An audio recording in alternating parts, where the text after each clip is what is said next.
The deep space probe Pioneer 7 had been traveling for 15 years when it crossed into forbidden space. Captain Jake Morrison watched the readings from Mission Control in Houston. The probe had found something big, something that was moving toward Earth.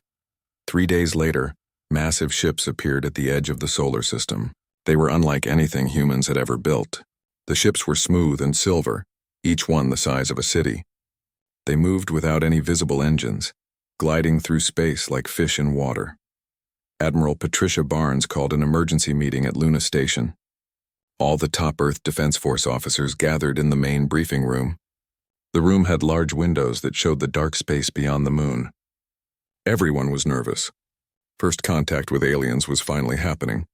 Jake Morrison stood at attention as Admiral Barnes spoke. "These ships have been sending us messages for 2 days. We finally decoded them. They want to meet. They're sending a small ship to Luna Station tomorrow." Dr. Lisa Rodriguez, Earth's top expert on alien languages, had been working without sleep. She looked tired but excited. "Their language is complex, but I think I understand the basics. They call themselves the Galactic Council. They seem to think they're in charge of this part of space."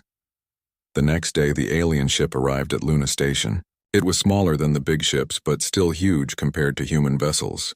The ship docked with the station using technology that seemed impossible. There were no visible connections, but somehow the two ships joined together perfectly. 3 aliens walked through the airlock. They were tall and thin, with blue-gray skin and large dark eyes. Their leader wore robes that seemed to change colors in the light. He carried a device that translated his words into English. "I am Ambassador Zexhai of the Vortani Empire," the alien said. His voice sounded like metal scraping against stone. "I speak for the Galactic Council of Unified Worlds. You humans have entered our space without permission. This is a serious crime." Jake Morrison stepped forward. He was the station commander and Earth's official representative. "Welcome to Luna Station, Ambassador. I'm Commander Morrison. We didn't know this space belonged to anyone. Our probe was just exploring." The ambassador made a sound that might have been laughing, but it was not friendly. "All space belongs to the Council. For 3,000 years we have kept peace in this galaxy. When new species like yours appear, they must follow our rules." Dr. Rodriguez activated her recording devices. This conversation would be studied for years. She watched the ambassador's face as he spoke. His expression never changed. It was like talking to a machine. "What kind of rules?" Jake asked. Ambassador Zexhai touched his translation device. "The rules are simple. First, you must surrender all your weapons to Council forces. Second, you must accept our technology restrictions. No faster-than-light travel, no energy weapons, no expansion beyond your home system. Third, you must provide tribute. 40% of your planet's resources will go to the Council every year." The room became very quiet. Jake felt his heart beating faster. These aliens were not here to make friends. They were here to take over Earth. "What happens if we agree to these rules?" Jake asked. "Then you become a client species under Council protection. You will be safe from other threats in the galaxy. The Council has many client species. They live peaceful lives under our guidance, and if we refuse..." The ambassador's large eyes seemed to grow darker. "No species has ever refused. It would be very unwise. The Council has the power to destroy entire worlds, but we prefer peaceful solutions." Jake looked around the room. Admiral Barnes was recording everything on her personal device. Dr. Rodriguez was taking notes as fast as she could write. The other officers looked shocked and angry. "I need to discuss this with my government," Jake said. "How long can you wait for an answer?" "One of your days," the ambassador replied. "The Council is generous with new species. Usually we require immediate submission." After the aliens returned to their ship, Jake called Earth immediately. The emergency session of the United Nations Security Council lasted 6 hours. Leaders from every major nation participated by video link. The debate was intense. President Daniel Hayes made the final decision. "The people of Earth have fought too hard for freedom to give it up now. We will not accept these terms." The next day, Ambassador Zexhai returned to Luna Station. This time he brought 2 guards. They were larger than the ambassador and carried weapons that looked like curved metal sticks. The weapons hummed with energy. Jake met them in the same briefing room. This time, Admiral Barnes and Dr. Rodriguez stood beside him. The ambassador seemed impatient. "What is your government's decision?" Zexhai asked. Jake looked directly into the alien's dark eyes. "President Hayes asked me to deliver this message personally. He said to thank you for making contact with Earth. He also said our answer is no. The ambassador stood completely still for a long moment. His guards moved closer to him. The humming from their weapons grew louder. You refuse the Council's generous offer? The ambassador asked. His voice sounded different now, colder. We refuse, Jake said. Earth will remain independent. This is impossible, the ambassador said. No species refuses the Council. You do not understand what you are doing. Admiral Barnes stepped forward. We understand perfectly. You want to make us slaves. Americans fought a war to end slavery on our planet. We're not about to start it again. The ambassador made several harsh sounds in his own language. His guards responded with similar noises. Dr. Rodriguez tried to follow the conversation, but they were speaking too fast. You have made a terrible mistake, the ambassador said finally. The Council classifies your species as rogue civilization now. This means you are enemies of galactic peace. There will be consequences, Jake smiled. We figured there might be. That's why we have a military. Your primitive weapons cannot harm Council ships, the ambassador said. You have seen our technology. Surrender now or face destruction. Thanks for the warning, Jake replied. Have a safe trip home. The three aliens left Luna Station within an hour. Their ship rejoined the large fleet at the edge of the solar system. Dr. Rodriguez monitored their communications as they left. She could not understand everything, but the aliens seemed very upset. What happens now? Admiral Barnes asked. Jake watched the alien ships disappear into deep space. Now we find out if humans are as tough as we think we are. 2 hours later, every military base on Earth received the same message. General alert. Prepare for possible alien invasion. All personnel report for duty immediately. The war for human independence was about to begin. High Counselor Vex Theron had ruled the galaxy for 200 years. In all that time, no species had ever said no to the Council. He stood in the great chamber on Nexus Prime, looking at the worried faces of his advisors. Explain this to me again, he said to Ambassador Zexhai. These humans refused our standard offer? Yes, High Counselor, the ambassador replied. I presented the usual terms. Complete surrender, tribute payments, and technology restrictions. They said no and told us to leave. The chamber erupted in confused voices. Representatives from dozens of alien species began talking at once. Some looked scared, others seemed angry. A few appeared curious about what humans were like. General Kolvash of the military command stepped forward. He was a massive creature with thick gray skin and 4 arms. High Counselor, I have studied the human military capabilities. They have basic fusion reactors and chemical rockets. Their weapons use simple kinetic energy. They cannot possibly threaten Council forces. Dr. Yilmora, the Council's expert on alien behavior, raised one of her 6 hands. She was insect-like, with compound eyes that saw in multiple spectrums. General, I must disagree. The human's response pattern is completely unknown. Most species show fear when they meet us. These humans showed no fear at all. What did they show? Asked the High Counselor. Confidence, Dr. Yilmora replied. They acted like they expected to win. The High Counselor walked to the great window that looked out over Nexus Prime. The planet was covered in massive cities that housed billions of beings from across the galaxy. All of them lived under Council rule. All of them had accepted that rule without question. In 3,000 years, we have discovered 847 intelligent species, he said. All of them accepted Council authority. Some fought briefly, but they all surrendered when they saw our power. Why are these humans different? Council historian Rexton consulted his data files. He was old even by Council standards, with pale white skin and glowing blue eyes. High Counselor, there is no precedent for this situation. Our protocols assume species will eventually submit. We have no procedures for permanent refusal.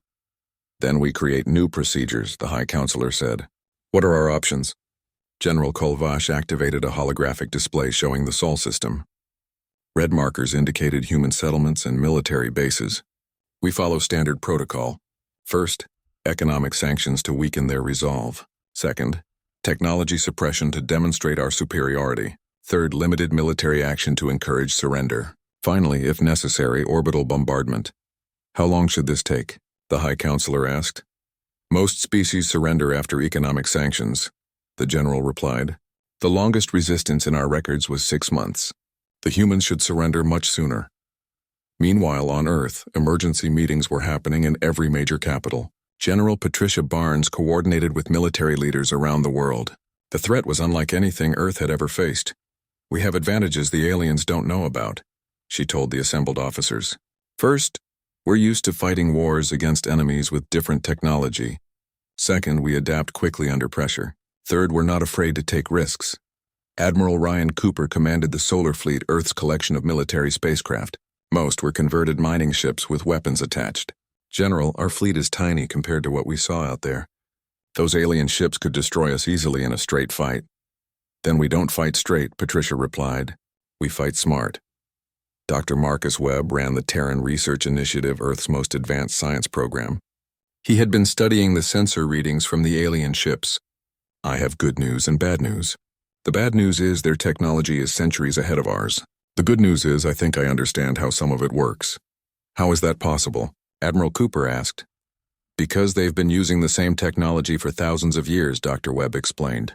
"They never had to improve it because nobody ever fought back. Their ships are powerful, but they're not designed for fighting an enemy that fights back intelligently."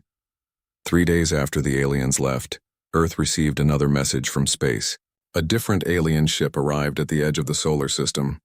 This time the aliens offered better terms. Captain Tony Mitchell was the new commander of Luna Station. Jake Morrison had been promoted and transferred to Earth Defense Command. Tony read the alien message carefully before responding. "They're offering to let us keep Earth and the inner planets," he reported to Earth Command. "In exchange, we accept Council oversight of any expansion beyond Mars." President Hayes called another emergency session. This time the debate was shorter. The answer was the same. "Our previous response stands," Captain Mitchell told the aliens. "Thank you for the improved offer, but Earth remains independent." The alien messenger seemed shocked. "You are making a grave error. The Council has been generous. This generosity will not continue." "We understand," Tony replied. "Please have a safe journey home." Back on Nexus Prime, the Council faced their first real crisis in centuries. High Counselor Vextheron called in experts from across the galaxy. Military strategists, psychologists, historians, and diplomats all tried to understand what was happening. "The humans have rejected our improved offer," Ambassador Zexhai reported. "They show no signs of reconsidering." Dr. Yilmora presented her analysis of human behavior. "High Counselor, I believe the humans see this as a test of strength. In their history, they have fought many wars for independence. They may actually prefer conflict to surrender." "That's impossible," General Kolvash said. "No rational species chooses war over peace." "Humans may not be rational in the way we understand it," the psychologist replied. "Their history shows they often fight against overwhelming odds when they believe their freedom is at stake." The High Counselor made his decision. "We will proceed with economic sanctions. Cut off all trade routes near their system. Block any attempt at expansion. When their economy collapses, they will have no choice but to surrender." Council fleets moved to surround human space. Massive interdiction fields were activated to prevent human ships from leaving their solar system. Trade routes that had been used for thousands of years were closed. On Earth, the economic impact was immediate. Prices for rare materials increased rapidly. Some industries that depended on asteroid mining faced shortages. But instead of panic, something unexpected happened. General Patricia Barnes watched the economic reports with interest. "They think cutting us off will make us weak," she told her staff. "They don't understand that isolation just makes us more determined." Dr. Marcus Webb's research teams worked around the clock. The alien interdiction fields were giving them valuable information about Council technology. Every sensor reading was analyzed and studied. "General, I have a preliminary report," Dr. Webb announced. "The alien technology is impressive, but it follows predictable patterns. I think we can develop countermeasures. How long do you need?" Patricia asked. "Give me 6 months," the scientist replied. "Maybe less if we get lucky." 3 months into the economic blockade, the Council expected to receive a surrender message from Earth. Instead, they received something completely different. A human transmission reached Nexus Prime directly. President Hayes appeared on screens throughout the Council chambers. He looked calm and confident as he spoke. "To the Galactic Council," he began, "we notice you've cut off our trade routes and surrounded our system with your ships. We want you to know we're not impressed. Earth has survived ice ages, asteroid impacts, and world wars. A trade embargo doesn't scare us. The president paused and smiled. We also want you to know we've been busy. Our scientists are learning interesting things about your technology. Our military is preparing for whatever comes next. And our people are more united than ever. So here's our message to you, Hayes continued. We're still not interested in joining your empire. We're still not afraid of your threats. And we're still independent. Have a nice day. The transmission ended. The council chambers were completely silent. High Counselor Vex Theron looked around at his advisors. For the first time in his long life, he wasn't sure what to do next. Recommendations? He asked quietly. General Kolvash stepped forward. Technology suppression, High Counselor. It's time to show them what our weapons can do.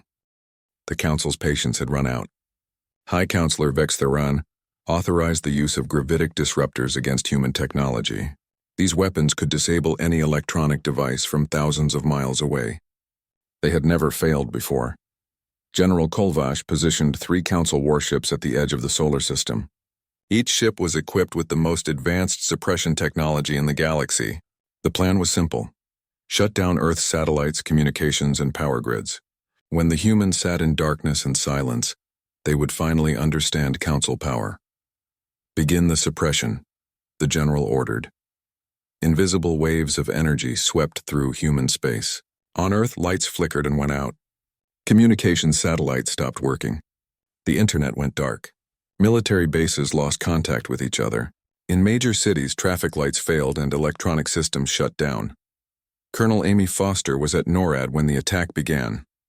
She watched as computer screens went black one by one. Emergency power kicked in, but even backup systems were failing. The command center fell silent except for the sound of dying electronics.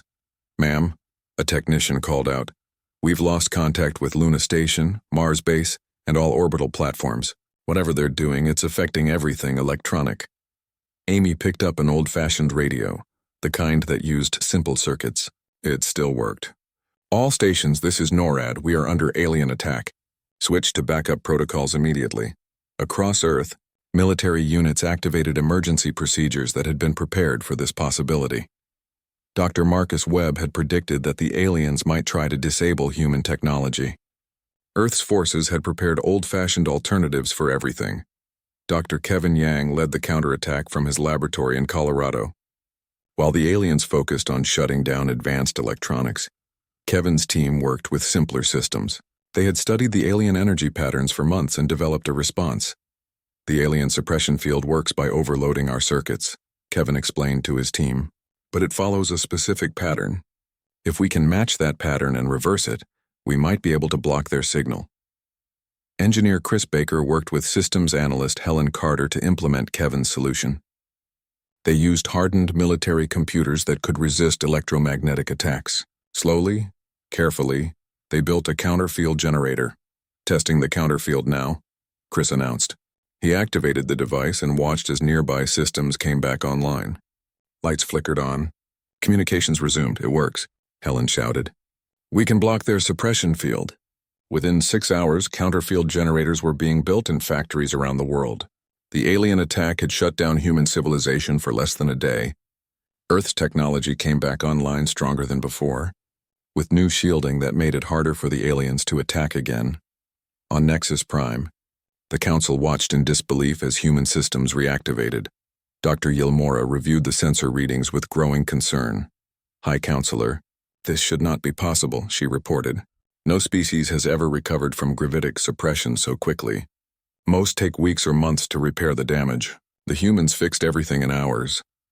High Counselor Vex Theron was beginning to understand that humans were unlike any species the Council had encountered. How did they do it? They were prepared, General Kolvash admitted reluctantly. They had backup systems ready. They also seem to have developed some kind of counter-technology. In 6 months? The High Counselor asked. They developed counter-technology to our most advanced weapons in 6 months? It appears so, High Counselor. The Council's confidence was shaking. Species across the galaxy were watching to see how the humans would be punished. If the Council looked weak, other species might start getting ideas about independence. Prepare for military demonstration, the High Counselor ordered. Position our battle fleet at the edge of their system. Destroy some of their asteroids so they can see our weapons. Surely they will surrender when faced with the threat of planetary bombardment. Admiral Vortex commanded the largest battle fleet in Council history. 200 warships gathered at the edge of human space. Each ship carried weapons capable of destroying cities. The combined firepower could sterilize an entire planet. Captain Nick Stevens watched the alien fleet from his hidden observation post in the asteroid belt. He commanded a small team of intelligence specialists who had been gathering information about Council technology and tactics. "They're showing off," Nick reported to Earth Command. "Big ships, impressive weapons, but they're staying far away from our planets. They want to scare us, not fight us." The Council fleet began its demonstration. Massive energy beams lanced out and vaporized several large asteroids. The destruction was visible from Earth's surface as bright flashes of light in the night sky. President Hayes received the alien message within hours. Admiral Vortex spoke from his flagship with the destroyed asteroids visible behind him. "People of Earth," the Admiral said, "you have seen our power. Your asteroids are gone. Your planet could be next. Surrender now, and your species will be spared." The President's response was broadcast on every remaining human communication channel. He stood in the Oval Office, calm and confident as always. "Admiral, we've seen your light show. Very impressive, but you seem to be afraid to come closer to our planets. That tells us something interesting about you and your weapons." Hayes paused and looked directly into the camera. "Here's what we think. Your weapons are powerful, but they need time to charge. Your ships are big, but they're slow. You can destroy asteroids, but fighting our ships would be much harder." The President smiled. "We're still not impressed. We're still not surrendering. And now we're curious about what happens if we actually fight you." Lieutenant Commander Julie Adams had been studying the alien fleet movements for weeks. She worked with a team of tactical analysts at the Pentagon, looking for weaknesses in Council formations and procedures. "General Barnes," she reported, "I think I've found something important. The Council ships always maintain the same formation. They never vary their patterns. They seem to expect enemies to attack in predictable ways." General Patricia Barnes reviewed Julie's analysis. "What are you suggesting?"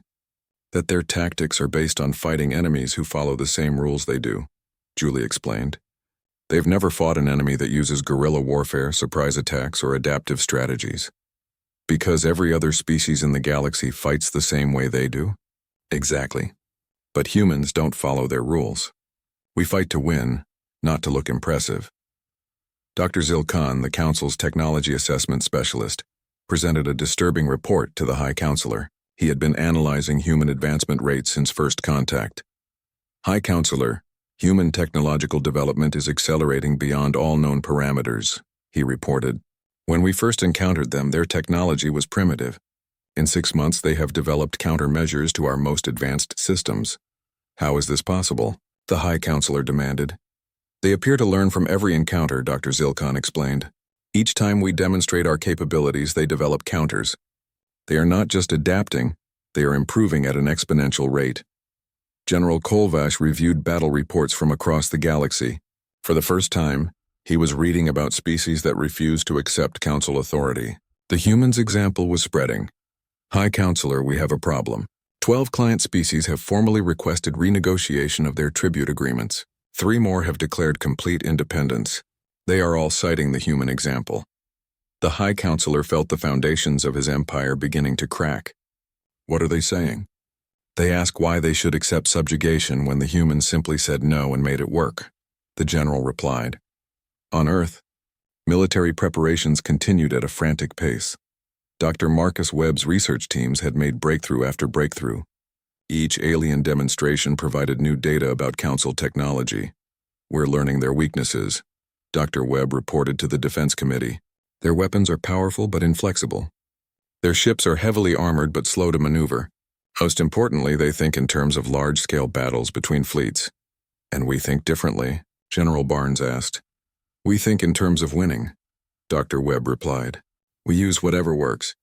We adapt, improvise, and overcome. They follow ancient patterns that worked for thousands of years because nobody ever challenged them effectively." The Council faced a choice they had never faced before. They could escalate to actual warfare against the humans, risking their reputation if they lost. Or they could accept that humans would remain independent, risking the collapse of their entire empire, as other species followed the human example. High Counselor Vex Theron made his decision. "Prepare for limited orbital bombardment. Target military installations only. When the humans see their defenses destroyed, they will finally surrender. Admiral Vortex received his orders with mixed feelings. For the first time in his long military career, he was not certain of victory. The Council fleet moved into attack formation at dawn on a Tuesday morning. Admiral Vortex commanded 200 warships, the largest military force ever assembled for a single operation. His orders were clear: destroy human military installations and force their surrender. The Admiral studied the tactical displays showing the inner solar system. Human settlements on Mars, Europa, and the asteroid belt were marked in red. Earth itself was surrounded by defense platforms that appeared primitive by Council standards. Begin the attack, Admiral Vortex ordered. Target the asteroid belt installations first. Show them we can reach anywhere in their system. The Council fleet fired their main weapons at the human mining stations hidden among the asteroids. Massive energy beams crossed space at the speed of light. The Admiral expected to see the stations explode in brilliant flashes. Instead, the beams struck invisible barriers and scattered harmlessly into space. Every human installation was protected by some kind of shield technology that shouldn't exist. Impossible, muttered the Admiral's tactical officer. Humans don't have shield technology.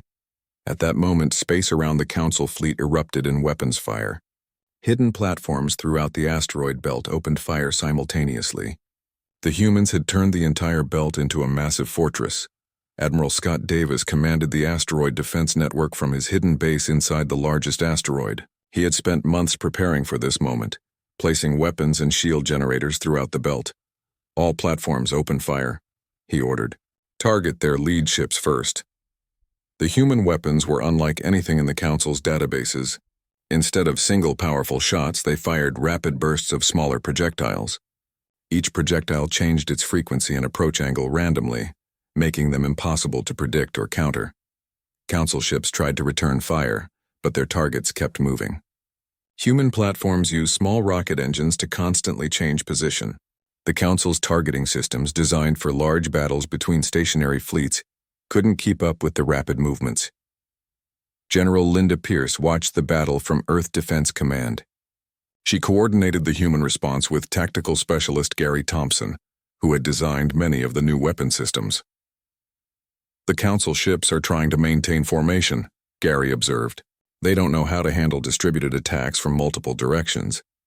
Keep them confused, Linda ordered. Use pattern Delta 7. Human ships appeared from impossible locations.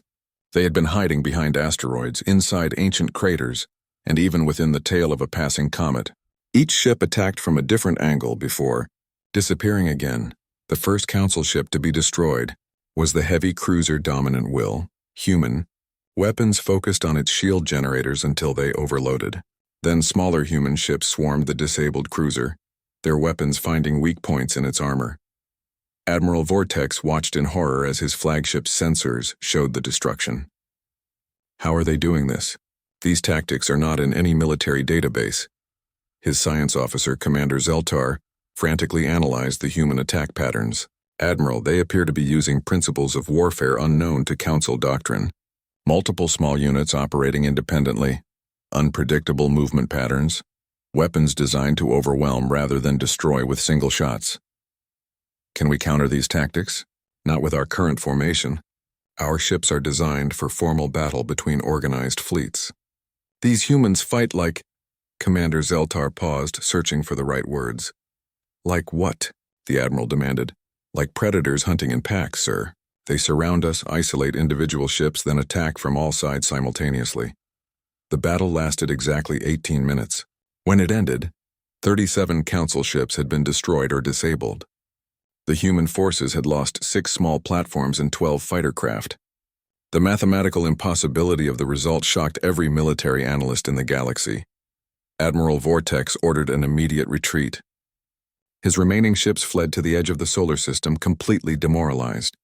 The most powerful military force in galactic history had been defeated by humans using modified mining equipment and creative tactics. On Earth, President Hayes addressed the nation and the galaxy. His message was broadcast on every frequency, reaching Council space and beyond. To the Galactic Council, he began, "You attacked our people today. We defended ourselves. Your fleet has been defeated and sent home. We hope this makes our position clear. The president's expression grew more serious. We don't want to fight you. We just want to be left alone. But if you insist on continuing this conflict, we're ready for whatever comes next. Dr. Ben Rodriguez, who led Earth's Xenotechnology Division, explained the human victory to a gathering of Earth's top scientists and military officers. His analysis would become the foundation for all future human military doctrine. We won because we think differently, he said. The Council has fought the same way for thousands of years. Big ships, powerful weapons, formal formations. They expect enemies to fight the same way. But humans have spent our entire history fighting each other, Dr. Rodriguez continued. We've developed countless different tactics and strategies. Guerrilla warfare, asymmetric tactics, rapid adaptation. These concepts are completely foreign to the Council. Most importantly, he concluded, we're not afraid to lose ships and people if it means winning the overall battle. The Council tries to minimize losses because they see their ships as valuable. We see our ships as tools. Tools can be replaced. Freedom cannot. News of the human victory spread across the galaxy faster than light. On dozens of worlds, species that had served the Council for centuries began asking new questions. If humans could defeat the Council fleet, why were they still paying tribute? High Counselor Vextherin faced the greatest crisis in Council history. His emergency session included representatives from every major species in the galaxy. The chamber was filled with angry voices and desperate questions. How did this happen? Demanded Ambassador Rexville of the Thorian hegemony. The Council fleet has never been defeated. General Kolvash's response was grim. The humans fight using principles that are completely alien to us. They sacrifice individual ships to achieve strategic goals. They use unpredictable tactics that change during battle.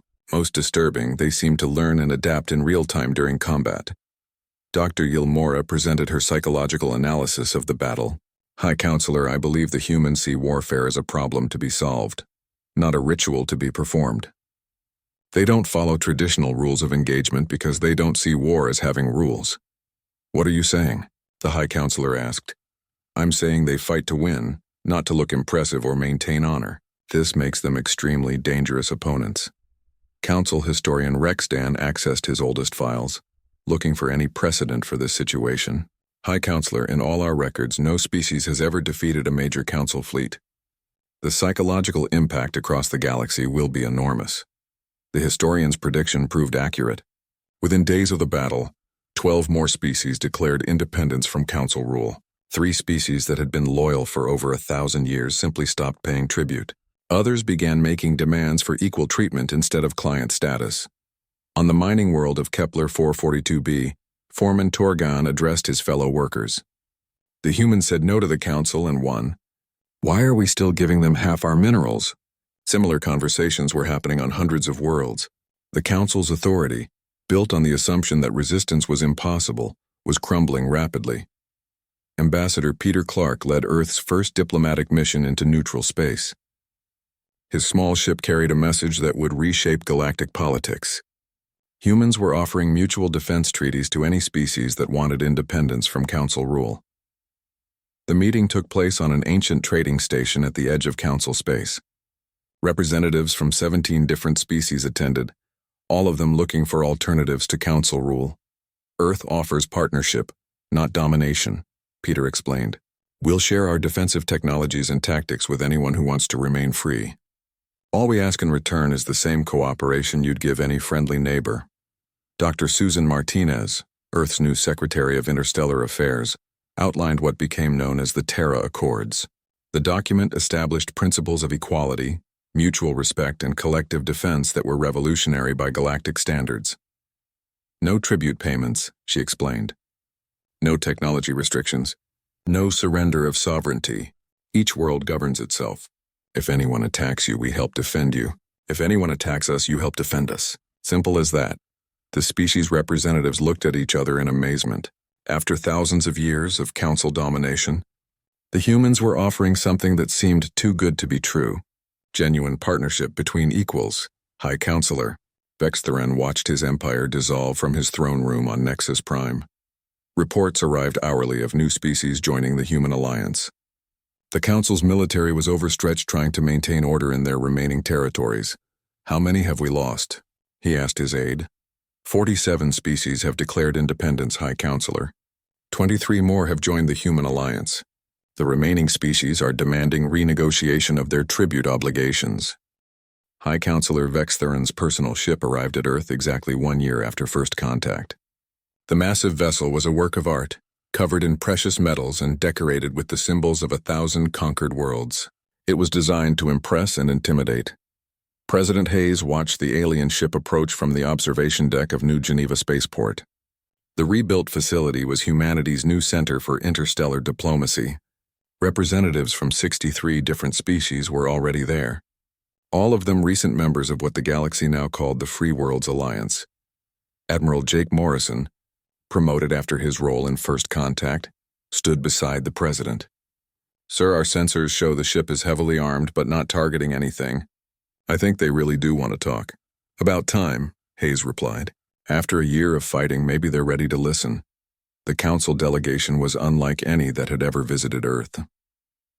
High Counselor Vextheron himself led the group, along with his most trusted advisors.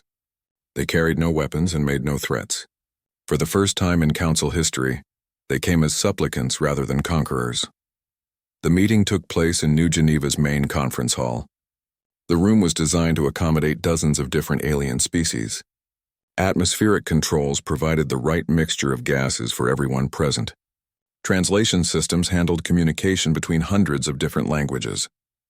High Counselor Vextheron looked older than his years as he faced President Hayes across the negotiating table.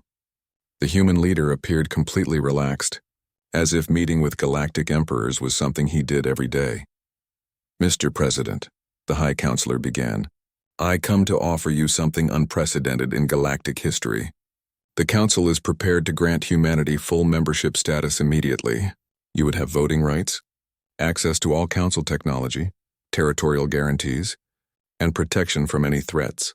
Full membership usually takes centuries to achieve," added Ambassador Zexhai, who had returned for this final negotiation. "No species has ever been granted such status so quickly." President Hayes listened politely, then consulted with his advisors. Dr. Susan Martinez whispered something in his ear. Admiral Morrison nodded at whatever she said. "High Counselor," the President replied, "we appreciate the offer. It's certainly more generous than your previous terms, but I'm afraid we're not interested." The alien delegation fell silent. After everything that had happened, the military defeats, the collapsing empire, the spreading rebellion, the humans were still saying no. "I don't understand," the High Counselor said. "Full membership is the highest honor the Council can offer. You would be equals with the founding species, would we?" President Hayes asked. "Or would we just be junior partners in your empire? Because from what we've seen, the Council doesn't believe in real equality between species." Dr. Susan Martinez opened a data tablet and began reading from it. "In the past year, we've interviewed refugees from 47 different worlds that left Council space. They all tell the same story. The Council talks about membership and partnership, but in practice, some species are more equal than others." She looked directly at the High Counselor. "The founding species make the real decisions. Everyone else follows orders. That's not partnership, that's just a prettier form of slavery." Ambassador Zexhai tried to object. "The Council system has brought peace to the galaxy for 3 millennia. It has prevented wars, protected weak species, and maintained order across thousands of worlds." "Has it?" Admiral Morrison asked. "Or has it just prevented anyone from being strong enough to challenge you? Because the moment someone did challenge you, your whole system started falling apart." The High Counselor realized that the humans understood the Council's weaknesses better than the Council understood them. "What do you want from us?" President Hayes leaned forward. "We want you to leave us alone. We're willing to establish diplomatic relations between equals. You can visit, trade with us, and communicate with us the same way we deal with any other independent nation. But we're not joining your empire in any capacity." "And if we refuse?" the High Counselor asked. "Then you refuse," Hayes replied with a shrug. "We're not going to force you to be our friends. But we're also not going to stop being free just because you don't like it." Dr. Alex Turner, Earth's chief historian, had been quietly documenting the entire negotiation. This was the moment he had been waiting for. The end of the old order, and the beginning of something new. The High Counselor looked around the room at the representatives from dozens of species that had already joined the human alliance. Most of them had been loyal council members until recently. Now they sat as equal partners in something that was growing beyond the council's ability to control. "You don't understand what you're destroying," he said quietly. "The council has maintained galactic civilization for thousands of years. Without central authority, there will be chaos. Wars will break out. Species will fight each other instead of working together." President Hayes considered this seriously. Maybe. Or maybe species will learn to cooperate because they want to, not because they're forced to. "We think freedom is worth the risk." The negotiations continued for 3 days, but the outcome was never in doubt. The council had come hoping to salvage some kind of authority over the humans. Instead, they found themselves negotiating the terms of their own dissolution. On the final day, High Counselor Vexitharan made his last offer. "If you won't join the council, will you at least help us maintain order in the galaxy? Your alliance is growing rapidly. Without some kind of structure, there will be chaos."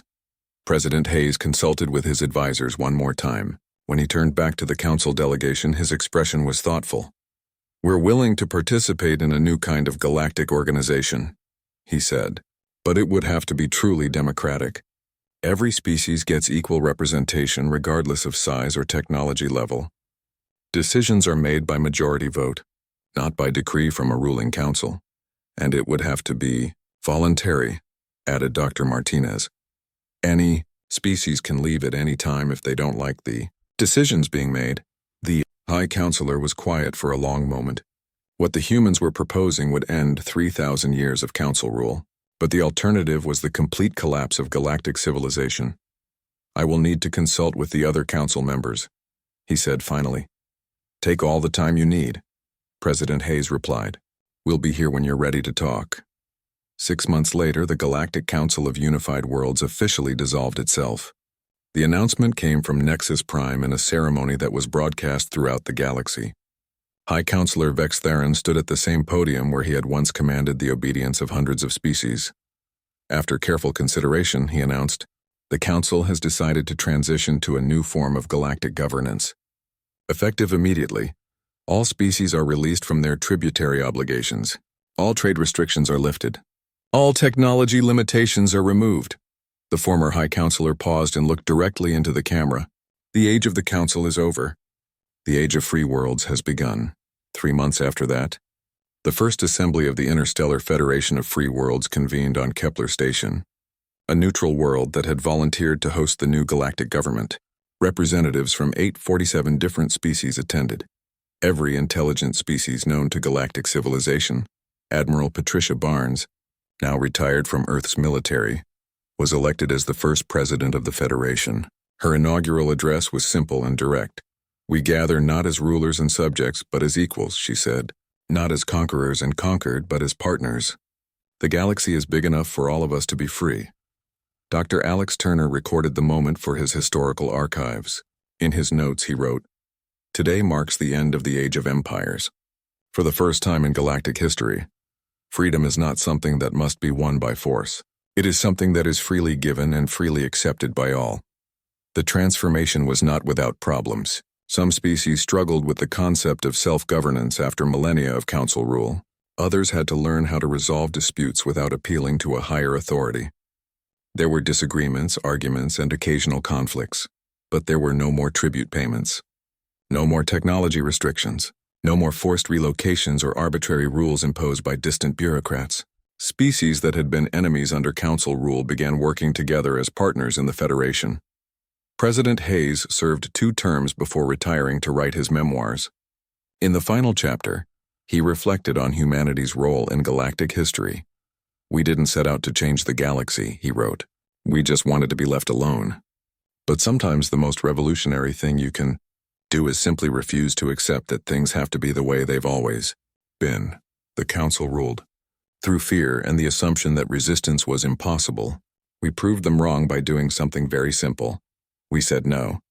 And we kept saying no until they realized we meant it. The galaxy is a better place now because hundreds of species learned that they didn't have to kneel. They never had to kneel. All they had to do was stand up and say no. On Earth, a memorial was built to commemorate first contact.